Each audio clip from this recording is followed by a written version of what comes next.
Viewers, in the freezing heights of Galwan Valley on that fateful night of 15 June 2020, our brave Indian soldiers stood like an unbreakable wall against overwhelming odds. But it has taken just 72 seconds to rattle the country that calls itself a dragon.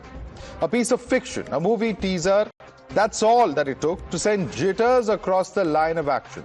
We're talking about the Salman Khan starrer, Battle of Galwan, inspired by the 2020 clashes between Indian and Chinese forces. This is clearly the details of the Chinese meltdown. They say that the film is over-the-top drama and emotionally charged. They've also gone on to say that the Battle of Galwan sparks row for distorting facts.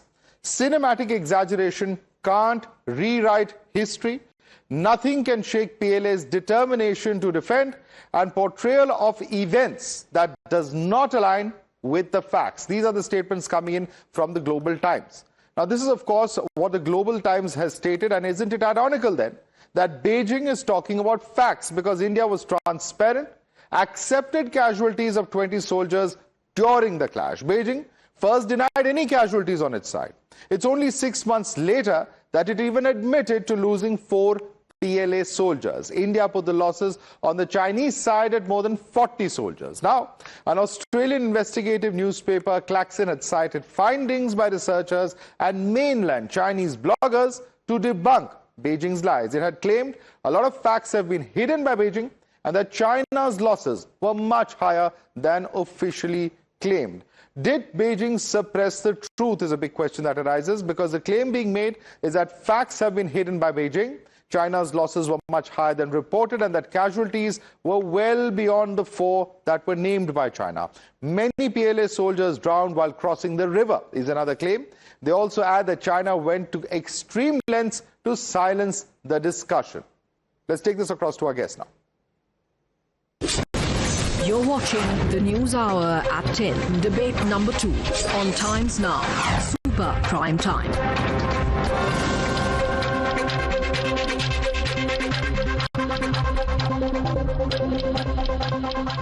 Taking this across to our guest, Lieutenant General S.L. Narasimhan, former defense attaché to China, is with us. Dr. Ranganathan continues with us from debate number 1. Ina Tanjin is senior fellow of the Taipei Institute and chairman of Asia Narratives. Let me begin with you first. Lieutenant General S.L. Narasimhan, of course, it's a very important moment, but I can't understand why a fictional film, a film that is based loosely upon the events of Galwan, is arousing so much of irritation, perhaps rattling experts in China. Why do you think that's the case? Kamal, thank you very much for getting me on your show. First thing is, I think we need to understand it is just a teaser that has been put out. Not even the entire movie has come out as yet. It is just a teaser that has been put out, with a few scenes being shown here and there. That is one. Second thing is, I went through the clip and it doesn't say anywhere anything against China. So that is the second point I want to mention in this. And the third point is, if you look at the disclaimer which has come with the teaser, it is talking about it even making it responsible to the producers for this teaser, but it is some fan kind of a thing that has been put up in this particular teaser. So if you look at all this, firstly, it is just a glimpse of what is going to come. Secondly, to make a sense of this and then say that, India has been, this movie has been actually fudgifying facts, etc. I think that is something, again, it is a little overreaction, I would say. But again, I would like to mention here, it is Global Times which has put up. Based on that, certain social media handles have taken this up. However, there has been no reaction from the Chinese government side, officially. People's Daily has not responded to it. China Daily has not responded to it. And so you need to take it with a pinch of salt when Global Times says certain things on these issues. Having said this, we know that the last 1 year has been, the line of actual control has been a bit stable, and the relationship between India and China has been stabilizing over a period of time. I think we need to take all these factors into mind. Right. And therefore, I would like to say that this Global Times reaction is a little overfetched, and we need to tone it down a little. Absolutely. In fact, let me bring in Ina Tanjin. Victor Gao also joins us on the show. But Ina Tanjin, I'm just reading out, the expert says that no over-the-top drama can affect a nation's sacred territory. If it is over-the-top drama, how in the world is it affecting anybody's territory? I fail to understand. Well, I think there's some sensitivity at the moment because of what's happening, especially with Taiwan. You'll note that the Chinese PLA Navy is conducting live fire drills around Taiwan because of $11.1 billion in arms sales by the U.S. to Taiwan, which is just off the charts. Before that, it was like a billion here and there at most. It's been kind of inching up. And then also because Japan has entered in and said, there's no ambiguity that they'll come to the aid of Taiwan if there's any kind of kinetic action. So these are troubling times, but I would completely agree with my colleague. This is one newspaper. I didn't know about this issue until 5 stations from India called and said, we want to talk about this. It is not something that anybody I know is talking much about. And I do think that perhaps in this case, the Global Times is overreacting. But if you read the article itself, it's not incendiary. They just say, look, we don't want distortions, things like this. Each side has its own narrative, but I agree. Let's wait till the movie comes out and keep in mind that this is fiction, not fact. Right. Dr. Nathan, I'd like you to comment on this because the Global Times has already, decided that India has exaggerated casualty figures, distorted facts, whereas there are actually Australian investigative papers that are raising questions of what Beijing has done, because the fact is that Beijing never released anything for about 6 months. Then it put out a casualty figure about 4, which is now being questioned by other countries' media, not even Indian media for that matter. No, absolutely. And imagine, the fact that China did not accept or announce the martyrdom of its own soldiers. Those Chinese soldiers were enemy, yes, but they were enemy for us, not for China. Imagine their families who couldn't even express their sorrow publicly for years. This is what, I'm sorry, but immoral nations do. They treat their own as cannon fodder, as dispensables. This is what Pakistan also did during the Kargil war. When it refused to accept slain Pakistani soldiers as their own, we buried them. And please remember, Madhav, it is now beyond doubt that the Chinese weren't expecting India to react in the way that we did. They weren't expecting the bravery of our soldiers fighting off with bare hands, weapons made out of barbed wire, even as they fell to their deaths in the freezing Galwan below. They weren't expecting suffering more than 40 casualties, even though they have admitted to only 4. They should have known better. This is not the India of 1962. Let it also be a moment to reflect on the incredible sacrifice of our own soldiers. There they were, defending an expanse where no one lives, nothing grows, but determined not to yield even an inch of it. One may exhale the futility of it all, but to defend the motherland is emotional, almost visceral. You never turn around, you never bat an eyelid, you march on, and that is what our Jawans did on that fateful June night. So that's the truth. You tell me, another job where you'd be willing to die for someone you don't even know. Can any man work for posthumous recognition? Their deaths are a burden we carry. I felt at once small but grateful to Madhav, enveloped by the enormity of their sacrifice. It is unsettling. But when you understand it, you understand that Ankush, Santosh, Ganesh, Kundan, Aman, Chandan, Sunil, Oja, Arun, Palani, Pradhan, Ram, Roy, Satnam, Mandeep, Deepak, Gurtej, Gurvinder, Jai and Nandu were not some terracotta warriors of some middle kingdom. They weren't going to crumble to dust. They were fearlessness incarnate, Madhav, and unlike terracotta warriors, they can never be excavated because they can never be forgotten. China may forget their brave, but we never will, never. And these are the things that we need to remember always going forward. All right, let me take the question across to Victor Gao. Victor Gao, why has China been so secretive? On the one hand, it's China that's been secretive on its own casualty figures. Not only just Indian media, but international media have questioned that. India has been upfront and has stated everything, right in front. Is that why it's so scared of a film that comes out, which talks about what has really happened? I would say what you are talking about is really a storm in a teacup. There are several things. One was that there was a battle at Galwan several years ago, and the results should be known to the whole world. Second point is that you're talking about a movie. A movie is a fiction, and we should not really lose our sanity about a fiction. And then you are talking about a press report, which is one of the numerous newspapers in China. In China, we have freedom of press. So many press, so many platforms talk about all kinds of things. under the heaven, why should anyone lose sanity about a news report or about an item being circulated on the internet? Now, more fundamentally, May I ask you, sir? I'm sorry I'm interrupting you. May I ask, isn't Global Times considered the official mouthpiece? No, it's not official. It's just one of the numerous newspapers in China. It's kind of a tabloid. So why should anyone in China or in India or anywhere else in the world lose sanity about a piece of reporting published by the Global Times? I'm really very much amused. Now, more fundamentally, between China and India, we need to come to terms with each other and solve the territorial dispute. Allow me to emphasize, there are disputes, including the McMahon line in the eastern section of our border. All these need to be resolved for the benefit of China as well as for India. Now, if anyone believes to be tough along the border between China and India or along the line of actual control is real courage. False. It's not real courage. The real courage for China and India is to come to a solution to solve the territorial dispute for eternity.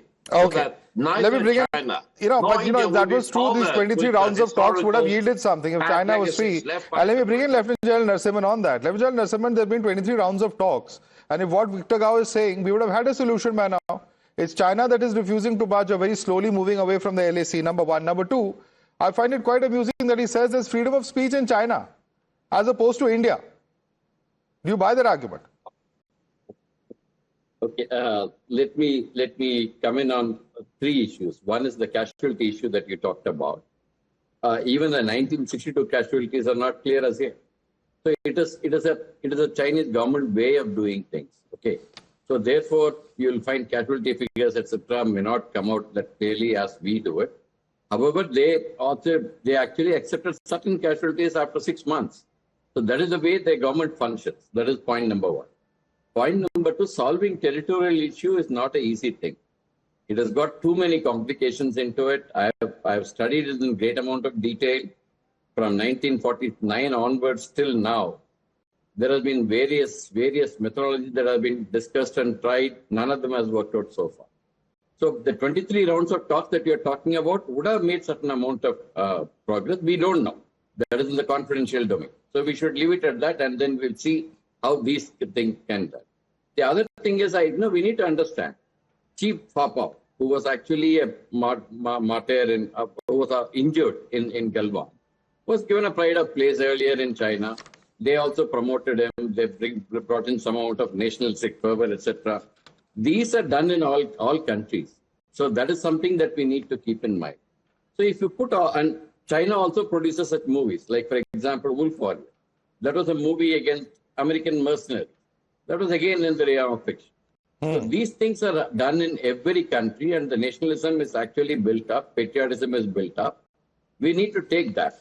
The thing that we need to understand is this report that we are talking about, and that therefore the social media posting that we see in China seems to be a little overreaction to just a teaser that has been put up. So that's why I initially said that you need to wait for the movie to come. In any case, we need to keep in mind the larger interest of the bilateral relations, which are trying to come towards some kind of stability. And we need to keep that aspect in mind when we do all these reportings and things like that. Right. So these are the points I wanted to mention on this. Right. And there have been two instances, Ena Tangent, and two instances vis-a-vis China and vis-a-vis Indian citizens and Indian individuals who faced detentions at Chinese airports. There was one case of a woman named Pem Wang Tongdok, who was detained at Shanghai airport on claims that her Indian passport was invalid because she was born in Arunachal Pradesh, and they claimed that Arunachal Pradesh was Chinese territory. There was another man called Anant Mittal who was detained in China as he had made a video in support of the woman who had been previously detained. Now, what explains such actions by Chinese authorities? Because these are stories that have also resonated a lot here in India. Well, I don't think it was China's best moment to hold this woman. She had been through China before. She was not coming to China. She was just in transit. As far as the young man is concerned, I think he was looking for trouble, coming to China and then trying to support her on a very sensitive issue. It sounds like he wanted to create some sort of controversy. But the sensitivities are raised around the world. We have conflicts going on. Gaza, Congo, Ukraine. The list goes on. Somalia, Lebanon, all of these places, and right now, all countries are hypersensitive. I think that China is a very large power. It has to grow a little bit of a thicker skin. That also applies to all countries. And I really do agree with my Indian colleague when he says, don't take these things out of context. These issues about, speculating on numbers and that everyone's lying. Well, there have been reports that said, oh, India isn't telling the full story. I think those are nonsense. In China, at the time, I was doing a lot of stories on this. And research I found is the Chinese government hesitated to point out that they only lost 4 soldiers because the casualties on the Indian side were much larger. Now, the reason they were larger is because many of these soldiers fell down the riverbank and into the icy water, and they died from hypothermia. And just because they couldn't get to, they weren't prepared for that. They didn't have first aid that was readily available. But that's not the view expressed by the Australian daily that actually did an investigation into this. Australia is not necessarily the best source. There are a lot of Western sources that who are we to judge that? Engage in conspiracy.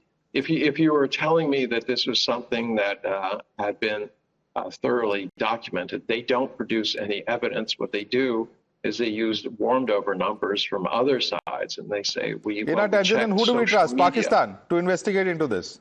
Who are we going to trust then? No, I wouldn't. Pakistan is biased. They wouldn't be the type. But the whole point is, let's say the Chinese said, "Oh, 1 million people died during this, Galwan clash." We demand an investigation. India has to come clean. I find it.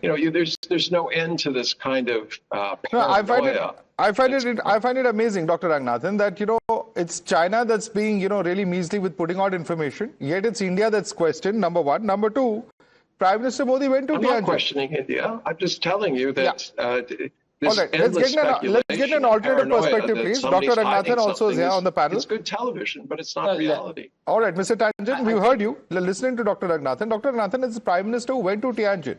He attended the SCO summit. If India is making those kind of diplomatic overtures, is being seen with Xi Jinping, is being seen with President Putin, the point is that how can one movie in any way, to quote unquote, be a threat to a nation's sacred territory? No, I think this is all kind of a gamesmanship that China is very adept at playing. But I need to make 2 points here. Number one, yes, the previous panelist is absolutely right that the coming in of completely changed the geopolitical equations, and who were enemies before are friends now, and vice versa. So yes, we are treading on thin ice. All nations are. But having said that, can I just say that Indian Army, Indian armed forces are armed forces of a democratic country. We have never hidden even one martyr, never one since 1947. So to say that we cannot even believe the martyrs, the figures given to us by our Indian Army, and we have to believe somebody else, Australia or the West or China, I'm sorry, we are making a film out of the events that happened as narrated by our military forces, who have never ever hidden a single martyr till now. Okay. To expect that they would, we should, believe somebody else and not our military, I'm sorry, that's not right at all. All right, we'll have to leave it there. I'm sorry, Victor Gao, we're completely out of time on this debate. Lieutenant General S.L. Narasimhan, Dr. Ranganathan in our tangent. Victor Gao, thanks so much for joining.